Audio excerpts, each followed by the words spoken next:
My wife Tanis and I became interested in Bangladesh. Of course, we sought to find out about it. And the first thing we found out about it is that it's really difficult to find out about it. Bangladesh is a country that quite escapes the world's attention in terms of its general condition. You will from time to time hear of its latest disaster, but for the most part, the normal circumstance of Bangladesh is not well known, not well reported. But in the scant information we could find about it, we would encounter a repetition of the phrase, the poorest of the poor and the worst of the worst. Now that is certainly an accurate description, but I wish this present condition was more eloquently expressed to me by the Turkish ambassador to Canada, who told me that he was supporting our organization because, and I quote verbatim, of all of the countries I've been to in all my world travels, only Bangladesh made me cry. Now, we know intimately the conditions of this country that will have caused this very successful man to cry. But we believe we have found something better to do than that, and that's what I'm going to tell you about. When we were first asked to Bangladesh, it was for the purpose of bringing improvements to what is almost certainly the worst school system in the world. That is but one of the measures by which Bangladesh distinguishes itself negatively. There are many, many other such measures. The challenge of the worst school system in the world proved to be greater than we could resist. So we packed up our 4 quite reluctant children, and we moved from what was then ranked as the best city in the world in which to live to what was then and is still ranked as the worst city in the world in which to live. Now, we went there to that purpose, but when we got there, we began to see a situation that struck us as more serious and more dangerous than a deficient school system, and that is millions of children in the terrible and enormous city slums who are too poor to go to school at all. And we also observed that no one was doing anything about this problem. There are a number of very well-known agencies that work in Bangladesh, but they've always limited themselves to village development. None of them have ever wanted anything to do with these very forbidding, very dangerous city slums. So in light of no one else doing anything about it, we decided that we were going to try. And we decided that because we're fools. I am willing to acknowledge, as we were repeatedly told, the idea of going into the worst slums in the world in order to alleviate the suffering there through education is an absurd ambition. As ridiculous a resolve as, say, deciding to eradicate polio from the face of the earth. But we've come to believe that the world has improved through the efforts of people who know better than we do what's impossible. And very important amongst those people in the world, of course, are Rotarians, which is just one of the reasons we're so pleased with our very close and ongoing relationship with Rotary, which I'll speak more about shortly. Now, we quite soon construed that we'd have no appreciable impact on this growing situation in Bangladesh if we were to approach it by the normal method. And by that I mean by building schools, hiring teachers, filling the schools with children. That's the first approach anyone thinks of course, but that approach is not answering the problem in Bangladesh, neither is it answering the problem in our newer countries of Pakistan and Nigeria, and as a matter of fact, that approach simply is not answering the problem in the world. That's been doing absolutely nothing to diminish the number of children in the world who cannot go to school. So we knew we needed to find a means that was more effective, much more cost-effective, and more sustainable. And what we struck upon was the idea of going into these slums and teaching mothers in the slums to become neighborhood teachers, reckoning that if we could do that, we'd be working in the same multiples because the problem has been recreating itself. And in pursuit of this, the first thing we did was go to a number of these very well-known agencies with a proposal that they partner with us. And their response was quite uniform. And I'll give you just the concise version of it.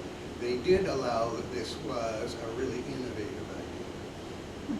But they all agreed that the idea would be considerably improved by any chance whatsoever it could work. And they've explained to us why it couldn't possibly. The first objection always was, you're talking about the poorest Muslim women. Now, it's very well known in the world of development and aid that there are people to whom development and aid just don't descend. And signal amongst those are dark little lies, and there's just no getting at them. So that would be the first objection. Secondly, they would say, these slums are impenetrable. If you ever got in, you would never get out alive. You could never manage the slumlords. You could never manage the corrupt and lethal police in the slumlord service. And you could certainly never manage the enraged and threatened husbands of these women you're proposing to teach. And they promised us if they don't deal with you, without question, the extremists will. But they always had what they felt was a clinching argument against the idea, and it was this. Even if you could reach these unreachable women, they could never learn to the extent of ever teaching anybody else. Now, I will tell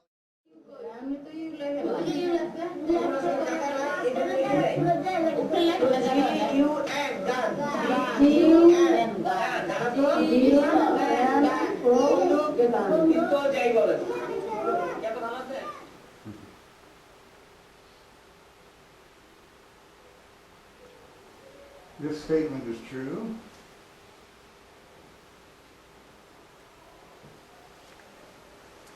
And this statement is true.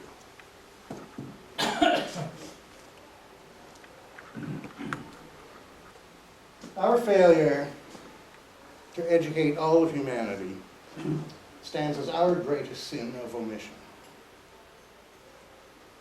And the wages of that sin are terrible, including that we have made available to the extremists millions upon millions upon millions of people with no developed capacities of reasoning by which to assess the wretched, ridiculous lies he's going to tell them, and no developed independent moral sense by which to assess the wicked deeds he's going to call upon them to carry out. John Baird, before he left office, said that the great challenge of our age is extremism.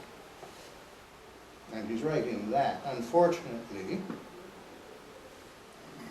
the governments of the Western world don't seem to have any better answer to that challenge than by bombing that little school. And that is a fact.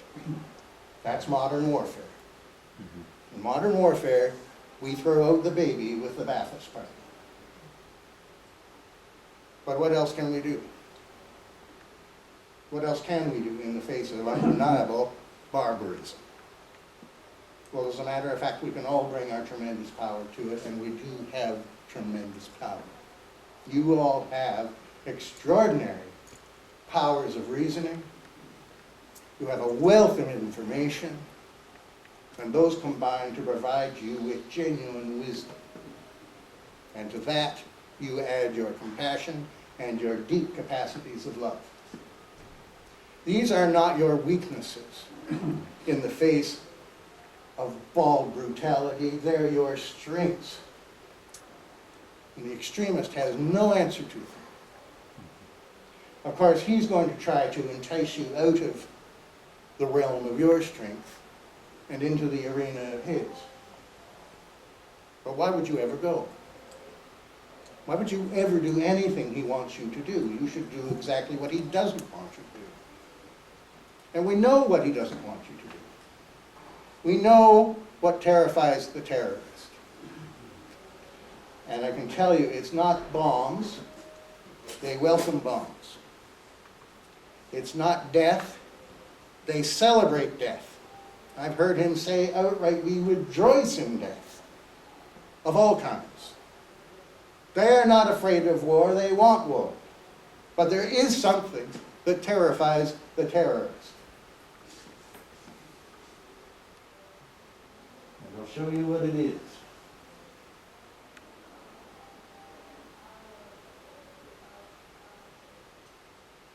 It's her. A reasoning, educated mind that has learned to love the world. Because there's absolutely nothing he can do with her, or with anyone whom she teaches. When she learns to read, she spells death by starvation to the extremist. When she learns to count, she numbers his days. And that's a fact. If we really mean to establish and maintain peace, we've got to stop rattling the sabers and start ringing the school bells. And we can do no better than to put the school bells into the waiting hands of the world's mothers, because they'll use them as they should.